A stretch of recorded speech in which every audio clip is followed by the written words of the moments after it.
Hello दोस्तों, नमस्कार। सभी का स्वागत है आपके अपने यूट्यूब चैनल में। एसएससी सीएच एक्सेल एग्ज़ाम भर्ती परीक्षा 2024 फर्स्ट शिफ्ट का एग्ज़ाम हो चुका है सफलतापूर्वक समाप्त। उसके 100% रियल क्वेश्चन आ चुके हैं। तो चलते हैं उसका एनालिसिस करते हैं फटाफट से।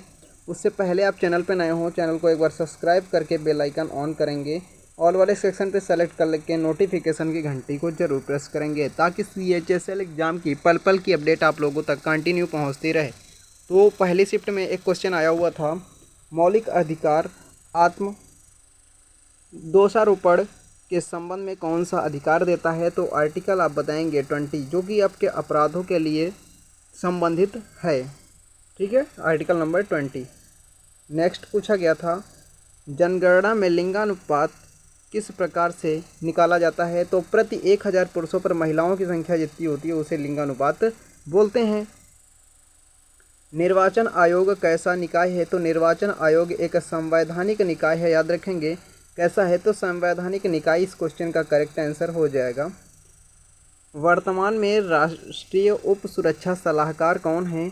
तो बताएंगे अजीत डोभाल। दोस्तों, अजीत डोभाल इस क्वेश्चन का करेक्ट आंसर होगा, राष्ट्रीय उप सुरक्षा सलाहकार। एक क्वेश्चन आया था 2023 में, लाडली लक्ष्मी योजना किस राज्य ने शुरू किया है। तो मध्य प्रदेश सरकार ने शुरू किया है। एमपी सरकार इस क्वेश्चन का शानदार आंसर हो जाएगा। जिन साथियों ने एमपी लगाया उनका आंसर बिल्कुल सटीक बैठ चुका है। कुश्ती में 3 अंक कब दिए जाते हैं। तो बताएंगे यदि एक खिलाड़ी अपनी कमर के स्तर से ऊपर उठाते हुए विरोधी को नीचे लाने में सक्षम होता है और खड़े रहते हुए टेक डाउन पूरा करने से पहले अपने विरोधी को उसकी पीठ के नीचे ला देता है। इस प्रक्रिया यानी कि एक्शन को 3 अंक अधिकतर दिया जाता है, यानी कि तब 3 अंक आपको मिल जाते हैं। तो ये क्वेश्चन का ऑप्शन जो मिला वो आपका करेक्ट आंसर हो जाएगा। 2023 में एलएसमी योजना किस राज्य के द्वारा शुरू किया गया है। तो ओडिसी राज्य के द्वारा शुरू किया है, यानी कि उड़ीसा सरकार ने चालू किया है। इसमें क्या होगा, जो ग्रामीण क्षेत्र वाले लोग होंगे उनकी बस्ती जो होगी उनमें सबसे सस्ती बस सेवा प्रदान करने की घोषणा की है। 1771 में कौन सा बैंक स्थापित हुआ था। तो बताएंगे bank of Hindustan. Bank of Hindustan इस क्वेश्चन का शानदार आंसर हो जाएगा, बैंक ऑफ हिंदुस्तान। 2018 के एशियाई खेलों में भारत के उद्घाटन समारोह में ध्वजवाहक कौन था। तो ध्वजवाहक आप बताएंगे, उद्घाटन के समय नीरज चोपड़ा जी थे, समापन के समय रानी रामपाल थे, रानी रामपाल। और 8वें स्थान पे था आपका एशियाई खेलों में भारत का स्थान, जिसमें से 16 गोल्ड मेडल जीते थे और 23 आपके चांदी यानी कि सिल्वर थे और 31 क्या थे, कांस्य पदक थे। कुल मिला के 70 पदकों के साथ भारत का 8वां स्थान आया हुआ था। नेक्स्ट है पोंगल। तमिलनाडु 4 दिवसीय उत्सव किस फसल की कटाई के दौरान मनाया जाता है। तो बताएंगे यह उस वर्ष चावल की फसल के प्रति यानी कि आभार मनाया जाता है, यानी कि चावल की फसल की कटाई के बाद ऑप्शन में मिला वो ऑप्शन आपका राइट हो जाएगा। पहली पंचवर्षीय योजना का लक्ष्य दोस्तों क्या था।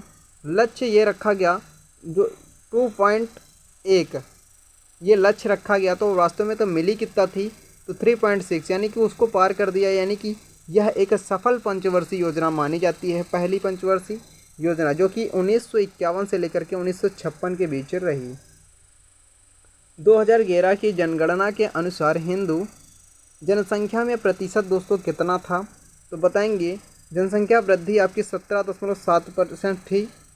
इसी अवधि में भिन्न धार्मिक समुदायों की जनसंख्या वृद्धि दर हिंदुओं के समान थी, यानी कि मुस्लिम की बात ये बात करते हैं समान, हिंदू की बात करते हैं 16.8 थी, मुस्लिम की 24.6 थी, ईसाई लोगों की 15.5 थी, सिख लोगों की 8.4 थी, बौद्ध की 8.6, जैन की 5.4 थी। याद रखेंगे सारे फैक्ट आपके लिए इम्पोर्टेंट हैं।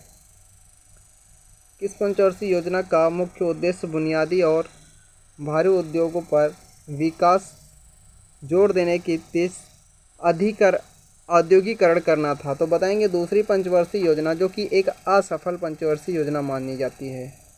असफल पंचवर्षीय योजना, इसका कार्यकाल आपकी बात करते हैं 1956 से 1961 था। इसे पीसी महालनोबिस मॉडल पर आधारित थी दूसरी पंचवर्षीय योजना। इसका लक्ष्य रखा गया था 4.5% और मिला कितना 4.27%, यानी कि पूरा नहीं हो पाया, इसलिए इसे असफल पंचवर्षीय योजना माना जाता है। इनमें से कौन सी नृत्यांगना सबसे कम उम्र में पद्म भूषण पुरस्कार से सम्मानित किया गया? तो सोनल मानसिंह।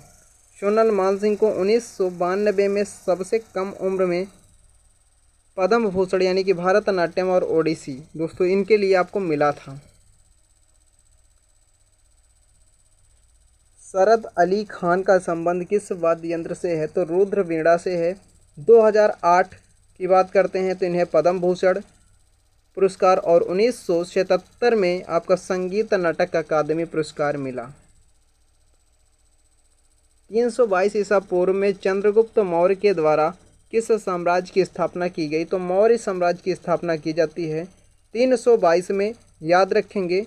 और राजधानी की बात करते हैं तो पाटलिपुत्र थी।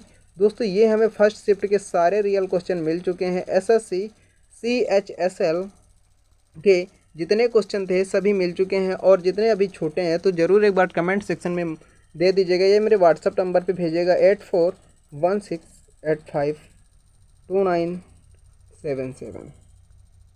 धन्यवाद, मिलते हैं नेक्स्ट एनालिसिस के साथ। तब तक के लिए जय हिंद साथियों, वंदे मातरम।